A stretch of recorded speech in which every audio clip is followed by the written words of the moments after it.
கரூரில் செய்தியாளர்கள் சந்திப்பில் மக்களவை துணை சபாநாயகர் தம்பிதுரை தன்னை யார் என்று சொல்லி கேலி செய்தார் என்றும் இதனால் அவர் மீது அவதூறு வழக்கு தொடரப்போவதாகவும் எம்ஜிஆர் அம்மா தீபா பேரவை பொதுச் செயலாளர் ஜே தீபா தெரிவித்துள்ளார்.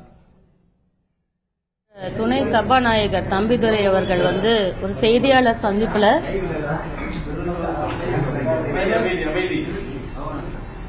கரூர்ல செய்தியாளர்களை சந்திக்கும் போது செய்தியாளர் கேட்ட கேள்வி, நிருபர் கேட்கிற கேள்விக்கு பதில் சொல்லாமல் நிருபர்கள் கேட்கறாங்க, தீபா அவர்கள் இந்த மாதிரி ஒரு கருத்தை வெளியிட்டிருக்காங்களே, அதாவது அதிமுகவை பொறுத்தவரையில் அந்த திருத்தம் செய்தது ஒருங்கிணைப்பாளர் துணை ஒருங்கிணைப்பாளர் திருத்தம் செய்தது தவறு அப்படின்னு என்னுடைய கருத்தை நான் வெளியிட்டிருந்தேன்.